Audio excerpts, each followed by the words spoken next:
नमस्कार, मैं आप सभी का स्वागत करता हूं मेरे चैनल के योगा में।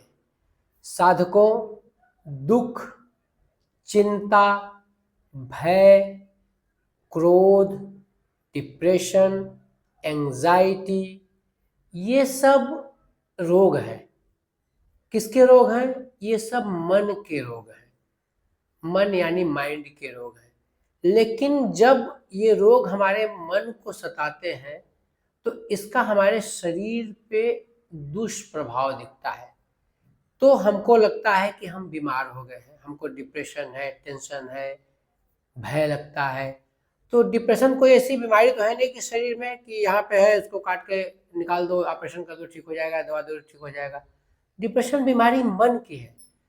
तो हम मन को कैसे कंट्रोल करें, मन के साथ हम क्या करें कि मन हमारा हमेशा प्रसन्न चित्त रहे, सुखी रहे, खुश रहे, ताकि ये सब बीमारियां हमारे मन को छूने न पाए। क्योंकि आप डॉक्टर के पास जाएंगे कि डिप्रेशन है, टेंशन है, एंजाइटी है, तो आपको सोने की दवा देगा कि आप जितना ज़्यादा सोएंगे उतना ज़्यादा ये चीज़ें आपको नहीं होंगी। लेकिन वो रोग तो आपके मन में है ही, सिर्फ आप सो के उसको दूर करने की कोशिश कर रहे हैं। तो वो आपको प्रॉपर सॉल्यूशन नहीं है, वो प्रॉपर ट्रीटमेंट नहीं है। प्रॉपर ट्रीटमेंट ट्रीटमेंट क्या है? मन को कैसे नियंत्रित करें, मन को कैसे खुश रखें। तो आज मैं एक ऐसे प्राणायाम की चर्चा करूंगा जिसको स्ट्रेस मैनेजमेंट प्राणायाम कहते हैं। टेंशन, डिप्रेशन, एंजाइटी के लिए बहुत ही शानदार प्राणायाम है। उस प्राणायाम का नाम है भ्रामरी प्राणायाम। तो भ्रामरी प्राणायाम कैसे करते हैं, किसको करना चाहिए, किसको नहीं करना चाहिए, कब करना चाहिए, इन सब चीज़ों को आप इस वीडियो में पाएंगे। तो वीडियो को अंत तक ज़रूर देखें। भ्रामरी प्राणायाम, भ्रामरी जो शब्द है ये भ्रमर से आया हुआ है। भ्रमर को हिंदी, ये संस्कृत का शब्द है, इसको भौरा कहते हैं या बम्बल बी कहते हैं अंग्रेजी में इसको। अभी देखिए भ्रामरी प्राणायाम, भ्रमर क्या करता है, भौरा क्या करता है, हर समय कभी उसको देखेंगे तो इस तरह से गुनगुनाता रहता है।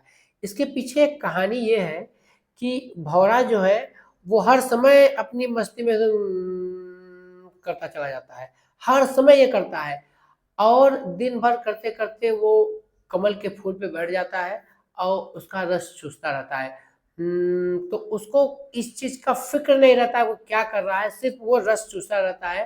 रात में वो कमल या कुमुदनी बोलते हैं उसको, का फूल ऐसा बंद हो जाता है और वो भौरा उसी में तड़प के मर जाता है, क्योंकि कमल का फूल रात में बंद हो जाता है, सुबह अपने आप खुलता है। ये नेचर का एक, प्रकृति के द्वारा स्थापित एक कला है ये। तो हमारे ऋषि मुनि जो है वो बहुत ही इंटेलिजेंट और बहुत ही होशियार थे। उन्होंने देखा कि ऐसा क्या है इस भौरे में कि जो हर समय अपनी जान की भी परवाह नहीं, उसको मृत्यु को प्राप्त हो जाता है, अपनी मस्ती में रहता है, क्या है ऐसे? तो उन्होंने इस पे रिसर्च किया, देखा और फिर इस प्राणायाम की स्थापना की, इस प्राणायाम को बनाया, इसका आविष्कार किया, जिसको हम कहते हैं भ्रामरी प्राणायाम। तो उन्होंने पाया, ऋषियों ने पाया कि इसका जो साउंड है, ये साउंड ही मेन है। साउंड, अब आप ध्यान दीजिएगा, जब साउंड होता है तो हमारा मन नहीं चलता है। कभी भी हम कोई गाना सुनने लगते हैं तो हम ध्यान से गाने में डूब जाते हैं, वो गाना हमारे दिमाग में चलता रहता है तो हमारा मन नहीं चलता, हमको बहुत सुकून मिलता है। कभी कभी जो प्रेमियों को देखिए, अगर प्रेम में पड़ गए हैं तो उनको अच्छे अच्छे गाने, और उनका किसी का हृदय विहीन हो गए, हृदय टूट गया प्रेम से, तो सैड सॉन्ग सुनते हैं, उनको बड़ा पसंद आता है। क्यों? क्योंकि तब उनका मन नहीं चलता। कहीं भी देखिए, कहीं दो दो आपस में, दोनों में लड़ाई हो रही, झगड़ा हो रहा है, तो हम बहुत खूब तेजी से चिल्ला रहे हैं, तो वहां पे मन नहीं, हमको बड़ा आनंद भी आता है देखने में। क्यों? क्योंकि हमारा मन नहीं चलता, वो साउंड हो रहा है। तो साउंड जहां है वहां मन नहीं चलता है। तो ये भ्रामरी प्राणायाम जो है वो साउंड का ही कमाल है। जितना हम साउंड करेंगे हमारा मन नहीं चलेगा, जब हमारा मन चलेगा ही नहीं तो मन के रोग कहाँ से होंगे। तो भ्रामरी प्राणायाम करना बहुत ही आसान, बहुत ही शानदार है, बहुत इजी है, आप कर सकते हैं। ध्यान के किसी भी आसन में बैठ जाइए, कुर्सी पे भी बैठ के इस प्राणायाम को कर सकते हैं। हाँ, लेकिन सो कर नहीं करिएगा इसको। कुर्सी पे बैठ जाइए, सुखासन, पद्मासन, वज्रासन, किसी भी आसन में बैठ जाइए और आपकी स्पाइन सीधी रहेगी, स्ट्रेट। एक लंबी श्वास लेंगे, श्वास छोड़ देंगे। 3 जो उंगली है इसको आंखों पे इस तरह से हल्के से रखें। देखिए इसे दबाना नहीं है, इसको हल्के से रखना है आंखों पे। ये 3 उंगली, 2 उंगलियां दोनों आईब्रो के ठीक ऊपर रहेंगी, देखिए इस तरह से। और कान का ये जो पल्ला है इसको हम बंद कर लेंगे इस तरह से, और एक लंबी श्वास लेंगे नाक से, और नाक से ही श्वास छोड़ेंगे, लेकिन श्वास छोड़ते हुए हमिंग का साउंड करेंगे। देखिए कैसे करते हैं हम, मैं आपको करके दिखा दे रहा हूं। देखिए इसे सांस लेंगे हम,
इसमें काउंटिंग नहीं करनी है, सिर्फ श्वास, लंबी श्वास लेना है, जितना लंबा छोड़ सके छोड़ना है। अब देखिए ये तीनों उंगलियों को ढकने का तात्पर्य यह है कि हम आंखें अपनी बंद करते हैं। जैसे इस तरह से हमने आंख बंद किया तो सामने रोशनी जैसा दिखता रहता है, रोशनी आंखों के सामने दिखती है। लेकिन जब हम 3 उंगलियों से अपनी आंखों को इस तरह से ढक लेंगे तो पूरी तरह से हमारी आंखों के सामने अंधेरा हो जाएगा, और कान के पल्ले को इस तरह से, इस पल्ले को ऐसा दबाने से हमको बाहर की चीजें सुनाई नहीं देंगी। तो ये जो मुद्रा है, षड़मुखी मुद्रा इसको बोलते हैं। इस मुद्रा का तात्पर्य ये है कि हम बाहरी दुनिया से अपने आप को डिस्कनेक्ट कर रहे हैं। डिस्कनेक्ट करने के बाद हम ये प्राणायाम करेंगे। तो बाहरी दुनिया से डिस्कनेक्ट होना बहुत आवश्यक है अगर आपको अपनी मस्ती में जीना है तो ये प्राणायाम इस तरह से करते हैं। अगर आपको इस तरह से ज़्यादा देर करने में हाथों में दर्द है तो आप आंख बंद करके 2 उंगली को कान के अंदर इस तरह से डाल के, दोनों उंगलियों को, और इस तरह से या इस तरह से भी कर सकते हैं। देखिए लंबी श्वास लेके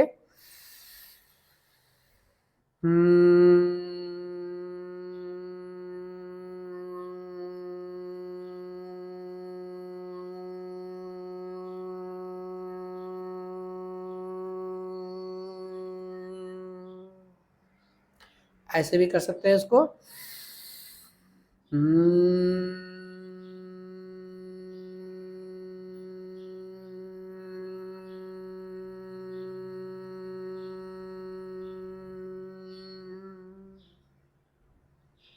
लेकिन ध्यान रहे ये जो दोनों मुद्राएं अभी मैंने करके दिखाई, ये तब करिए जब इस मुद्रा में आप बहुत थक जाएं तो इस मुद्रा को करिए।